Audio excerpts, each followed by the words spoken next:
Olá, boa noite. Hoje vamos debater os principais desafios e problemas enfrentados pela cidade do Sol Natal. Esse é o quadro do TVU Entrevista que começa agora.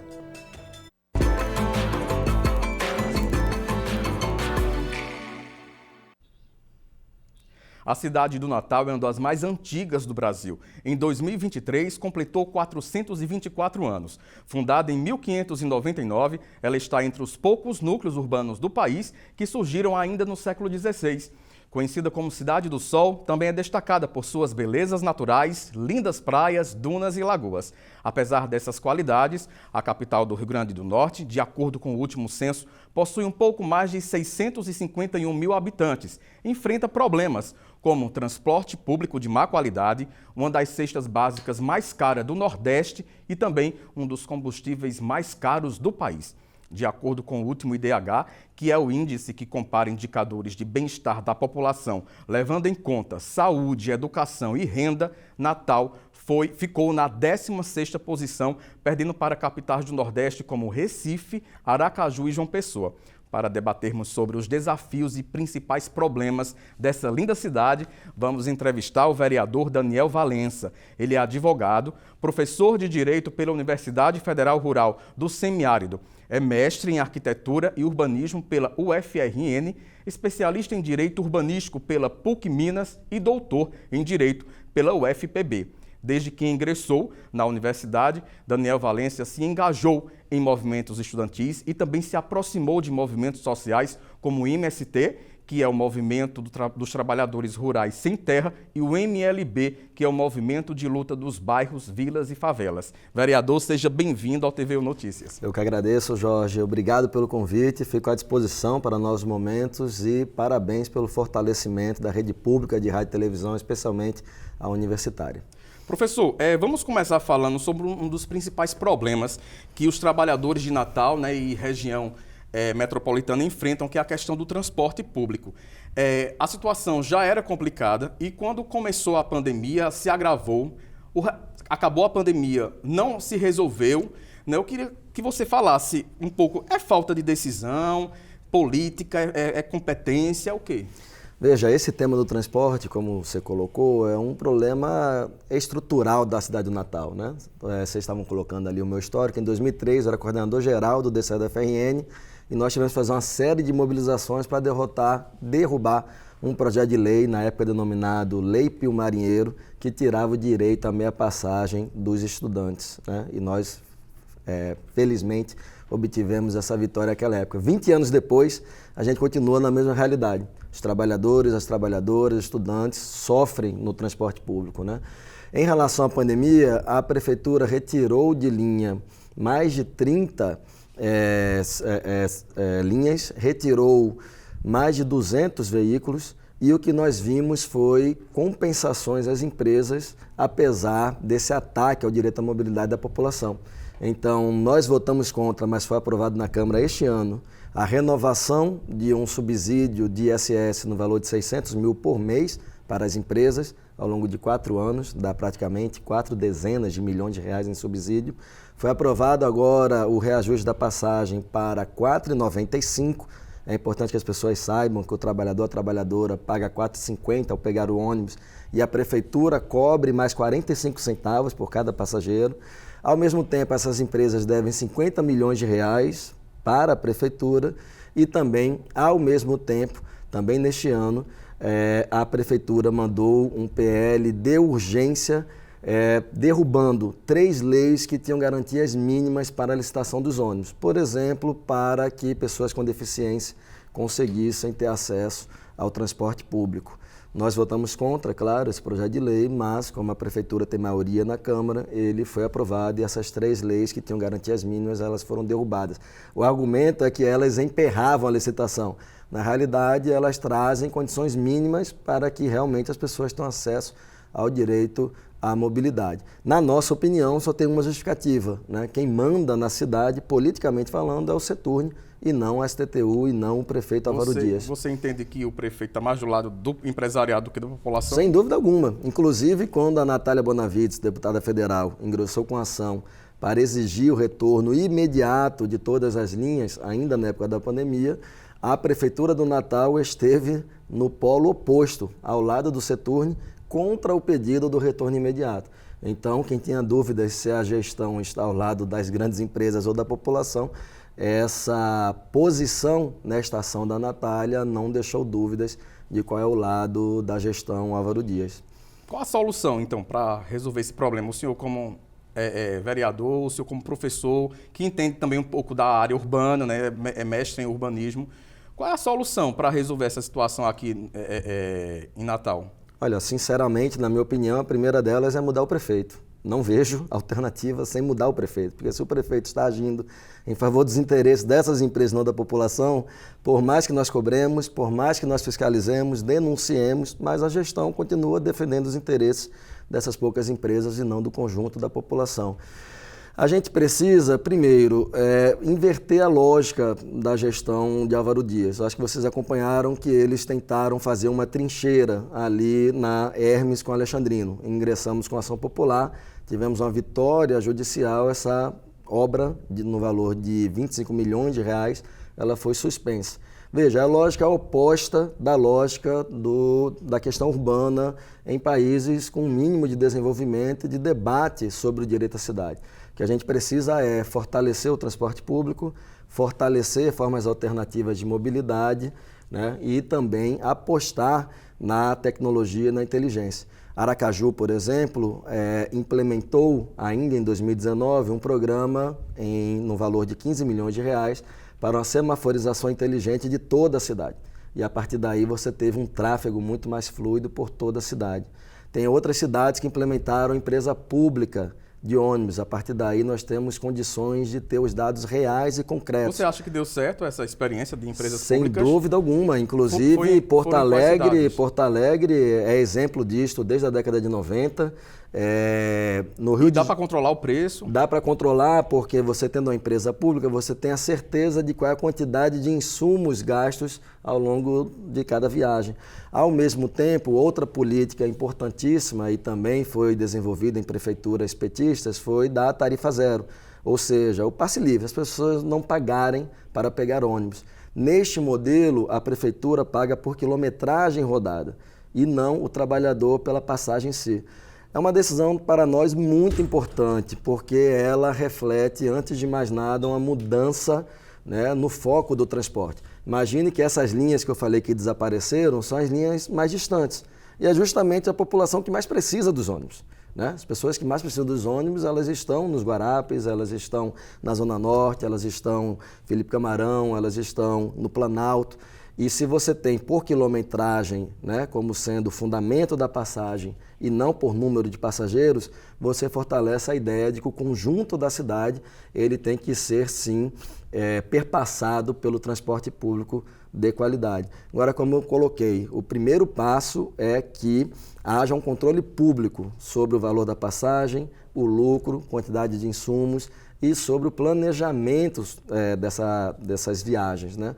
Nós, inclusive, assim que ingressamos, apresentamos um projeto de lei proibindo o cancelamento de linha ou mudança de rota sem que passasse antes pelo Conselho de Mobilidade e também por decisão da STTU.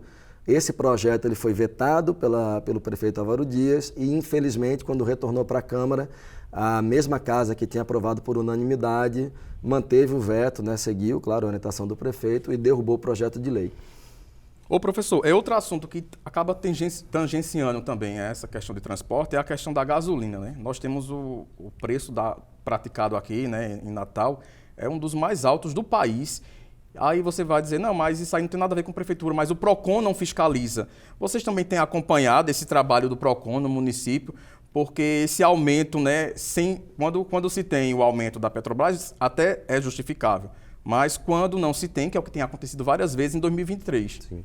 Veja, toda essa escalada no preço do combustível tem a ver também com o governo Bolsonaro ter instituído a paridade internacional. Então, o preço do nosso combustível começou a variar de acordo com o preço internacional, sendo que nós temos uma estatal nossa, nós temos a soberania, né? Então, na verdade, foi uma política que beneficiou os grandes acionistas e prejudicou a maioria esmagadora da população brasileira. O governo Lula já começou a resolver esse problema, ainda não o resolveu por completo, mas já houve uma melhoria significativa.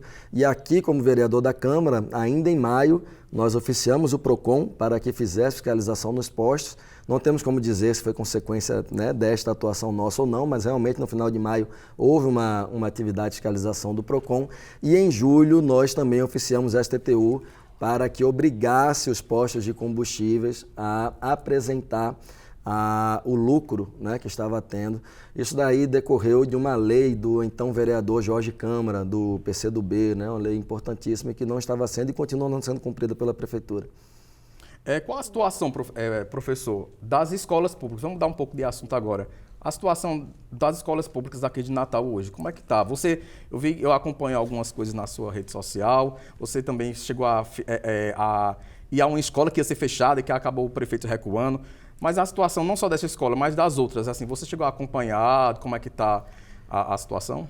Veja, nós estamos agora como presidente interino da Comissão de Educação, né? E na comissão nós temos feito visitas quinzenais em escolas e em CMEs.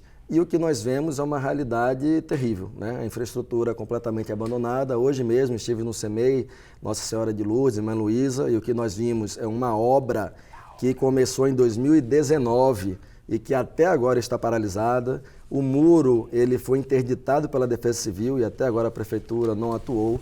Então, o conjunto, né, da educação pública no município, nós vemos uma desestrutura das escolas, nós vemos uma incapacidade completa de recepcionar crianças com deficiência. Então, o município ele não tem concurso para professores para acompanhar pessoas com deficiência, ao contrário, contrata estagiários, que é muito importante, mas que devem ser acompanhados, né, pelos profissionais concursados e que, inclusive, sofreu uma série de problemas ao longo do ano a contratação dos estagiários. Em paralelo, também, nós temos poucas escolas com bibliotecas, não temos uma política de contratação de biblioteconomistas. Teve concurso? Não. Não temos uma política também voltada a termos assistências sociais e psicólogos, por mais que fosse por região, né? Uma psicóloga, um assistente para determinado bairro, para determinada região, mas nós não temos, então, como é que a gente vai abordar a saúde mental dos trabalhadores e das crianças e adolescentes sem ter esse acompanhamento lá na própria rede. E, por fim, temos também uma política de desvalorização dos profissionais da educação absurda, né? Essa gestão ela mandou um PLC, o 19/2023, que acabava com as duas atuais carreiras e criava uma nova carreira. Nós lutamos até o fim, o Sint fez uma luta também muito bonita. A bancada governista enviou de volta esse projeto para a Prefeitura, mas, infelizmente, 15 dias depois, a Secretaria de Educação mandou de volta esse PLC, sob o número 25/2023, para casa, sem escutar o Sint nenhuma vez. E o Sint é o maior sindicato de trabalhadores do Estado. Então, imaginam que é uma gestão que debate a criação de uma carreira sem conversar com os próprios interessados na carreira. Os né? professores então, estão com salários congelados há um bom tempo, professor? Sim, na verdade teve um reajuste agora em julho de 7%, né? Mas é muito abaixo do que prevê o piso e muito abaixo considerando todas as perdas salariais desde o início da gestão Álvaro Dias e que vem desde antes, desde Carlos Eduardo, né? Um outro ponto que eu esqueci de citar aqui também é que desde quando Álvaro Dias era vice-prefeito de Carlos Eduardo, que se instituiu uma prática nefasta no município, que é o sorteio de vagas para os CMEs, para as creches, para a educação infantil. Esse número vem escalando e no momento, né, agora em 2023, nós tivemos quase 2.000 crianças que ficaram fora do sorteio, para além daqueles pais e mães que não colocaram as suas crianças dentro do sorteio, ainda teve quase 2.000 que não foram sorteadas e, consequentemente, não tiveram acesso à educação infantil nesse momento que é fundamental no desenvolvimento do ser humano, que é essa primeira infância. Ô, professor, e como é que está a gestão de Álvaro Dias em relação à saúde no município? Bom, a gestão em relação à saúde também é muito ruim. Nós acompanhamos as ações do Conselho de Saúde, acompanhamos os sindicatos, acompanhamos especialmente a luta pelo piso da enfermagem e Natal foi uma das cidades e capitais que se destacou nacionalmente como uma cidade que não implementou o piso da enfermagem. Tanto os servidores públicos, reclamações diversas de que não tinham acesso a quais seriam as inconsistências, a quais seriam os valores, trabalhadores do mesmo setor recebendo valores diversos, quanto também trabalhadoras de entidades filantrópicas e de hospitais privados que têm mais de 60% de leitos SUS, que também teve o repasse do governo federal. Vale lembrar que o governo Lula destinou 7 bi para pagar o piso em todo o país e a Prefeitura do Natal não complementou nenhum centavo a implementação do piso e nós tivemos esse conjunto de entraves que na prática levou a categoria ao adoecimento, a um estresse profundo e, claro, né, a sua desvalorização enquanto profissionais. O professor, na sua visão, qual o principal gargalo desse governo? Eu acho que o grande problema da gestão Álvaro Dias é crer que uma boa gestão é aquela que faz grandes obras e buracos na cidade o tempo todo, né? Aquela propaganda de a gestão com mais de 100 obras, quando a gente vai ver, na realidade, ou são grandes obras megalomaníacas e que são feitas sem conversar com as pessoas do território. Por exemplo, o caso da Redinha, que recebeu um investimento de 30 milhões para a reforma do mercado, e quando a gente vai para o mundo real, a gente vê uma praia que foi abandonada, jogada ao lixo, que os trabalhadores foram obrigados a não trabalhar, né? Quem armava o seu guarda-sol, sua cadeira era multado, era perseguido. Então, ou são essas grandes obras, que na prática têm efeitos terríveis para a comunidade, ou são uma série de pequenas obras que, na verdade, drenam os recursos públicos e quando a gente vai para os equipamentos da saúde, da assistência, da educação, mas também da cultura, os céus que tem lá em Lagoa Azul, que tem em Felipe Camarão, a gente vai ver um abandono generalizado desses equipamentos, consequentemente, do direito das pessoas de acessar esses equipamentos e também dos direitos dos servidores públicos a ter uma valorização enquanto categoria. Professor, eu queria muito agradecer sua presença. O tempo é curto, mas deu para ter uma ideia, né, de como é que está sendo como é que está sendo gerido, né, a cidade de Natal, uma cidade tão bonita. Eu quero agradecer, desejar boa sorte no seu mandato, nos seus trabalhos também como professor. TVU Notícias agradece. Eu sigo, inclusive, como professor do mestrado em Direito da UFESA e, enfim, tentando fazer o possível no nosso mandato para ser um mandato para construir um Natal para toda a gente. E agradeço demais à TVU, ao UFRN por esse compromisso, né, com a cidade, com o país e, antes de mais nada, com a cidadania, que é o que nós mais defendemos. E o TVU Notícias, né, o TVU Entrevista, vai ficando por aqui. E lembramos que esse episódio ficará disponível na página da TVU no YouTube. Uma boa noite para você e até a próxima.